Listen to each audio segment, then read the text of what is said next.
Now, I'm delighted to join by Jimmy Lee, Newcastle West manager. Jimmy, you've Munster Club Championship action this Saturday. You host the Nire in Newcastle at 1 o'clock on Saturday. I suppose it's been a long time since we spoke, since that county final win over there. What's the last few weeks been like for the club? The last few weeks have been good, Jack. We've been, I suppose, we took time out. We took a week out, Jack, and then we got back to preparing for Saturday. So, look, it's been good. We've been putting a bit of work in, and hopefully it'll all come together on Saturday. Yeah, and after such a, I suppose, hectic few weeks in the actual county championship, then you had a 5 week break. Was it a case of it's kind of like another pre-season built into a completely new championship? It is, because I suppose you've come over the peak and you're coming back down again and trying to raise it going up again, so, and you're building back up again. So, yeah, it feels like that, Jack, all right, most definitely. And that game was obviously October 29th. It'll be the 4th of December when you're playing the Nire. Just even the different conditions, what's it like been getting used to, I suppose, a heavier ball, a heavier pitch, rain, etc.? It is, look, there is a massive difference in the time of the year. But, you know what I mean? I suppose it's something the lads would be used to, some of them. Like they all play different sports, Jack. So, I mean, they'd be very much used to heavy conditions. Like the lads playing rugby, the lads playing soccer, they'd be winter sports. Like then you have a few lads involved with the county. So look, they'd be used to it. But at the same time, it makes a difference. The time of the year, you know what I mean. It's nice and cool at night, Jack, when you're out there and the training ground. Yeah, and you say people being used to the pitches and stuff. You obviously had that advantage of their used to Munster Championship. Only 2 years ago, you lost by a goal to Nire Rangers, who went on to win Munster, and a couple of years before that, lost Clonmel Commercial. So there is good experience in the squad. There is, look, I mean, the lads know what they're about, in fairness to them. And look, they know this setup, like in terms of Munster and what it takes. And I suppose it's just trying to get there, really, Jack. Like, I suppose that you're in a winners group for all intents and purposes, where you're playing county championships from different, or county winning teams from different counties. And like they're all good, look. I mean, Clonmel Commercials won it out the year. Nima, I think, won it out too. And look, the Nire are a good, hard-working side, Jack. They'll take... obviously, they're given the respect they deserved, and it will take a lot to overcome them. Yeah, we saw the Nire in 2018 against Adair in the Gaelic grounds. They're a very fit, kind of organised side. Did you get a chance to see them this year? I did. I seen them once, Jack. So I mean, but as you say, look, they have a lot of pedigree there. They have a lot of, I suppose, both footballers and hurlers, and they have soccer players as well. Like, so I mean, they have a lot of. I think the average age, Jack, could be about 26, 27 of the team. They have a lot of experience there as well. Like, so I mean, they know what they're about. I think they were unlucky one year not to win it against Austin Stacks. And look, their record in Munster is quite comprehensive, in fairness to them. I think the only time they really came out poorly was probably against Dr. Crokes in 16. Like, but in fairness to them, look, there's a lot of good footballers there.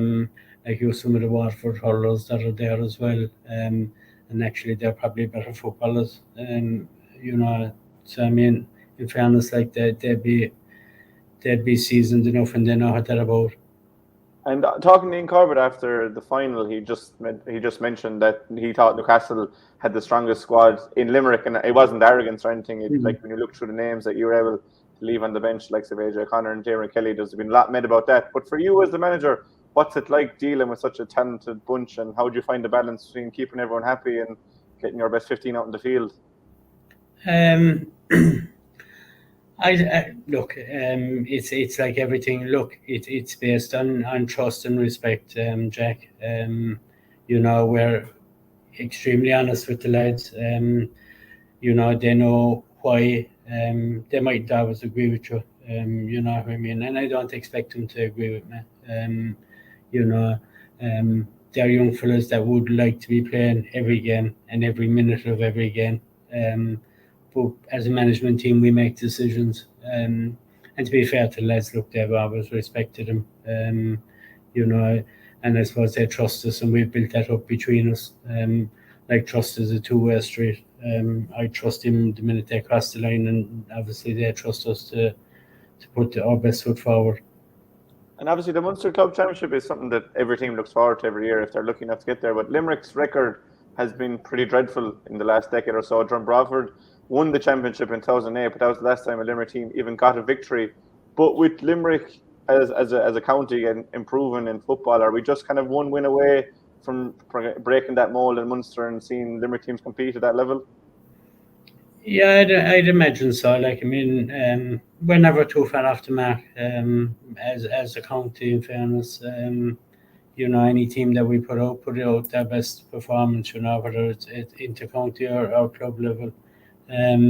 So, like, on Saturday, we'd be hoping, if we got over the line, it might be the catalyst for other clubs as well, And talking about catalyst there, Monaghan are into the intermediate final, ladies football. The Newcastle West camogie team won the county championship there 2 weeks ago. So there's a real buzz around Newcastle with the Jihad this year. It's been unreal, really. There is look, I mean, it's great for everyone involved, because a lot of the lads do work with the ladies as well. And like, obviously, when we won the county, the ladies, I think, won the semi-final on the Sunday. So it was a special weekend, and there's a lot of crossover. There's relationships built across it, Jack. So I mean, look, it's great to see him win, but in their own right, the ladies put in a huge amount of effort and work. I know James is involved with the hurling. As he's with the football, you have Martin O'Sullivan managing them. You have Owen Hurley, Quicks, Joe. You know what I mean? So I mean, there's a big crossover. But God, the women know how to play football and hurling. Like, they're fairly. Their work rate is fairly high. Yeah, and just on Newcastle as well, you obviously have home advantage. How important is it for the town and for you then to have your own sport behind you in a Munster Championship game?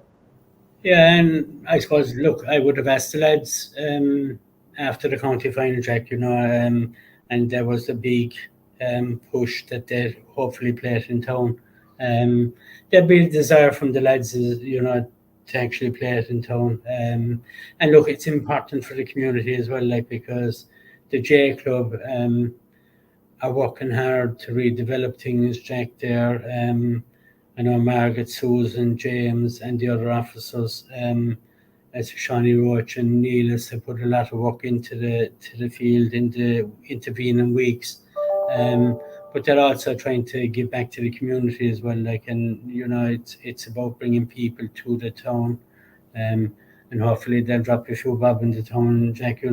Because like the J Club wouldn't survive solely on its own without the businesses in the town, and when you go back to the businesses looking for sponsorship, it's important, and it's good to have that connection, Jack.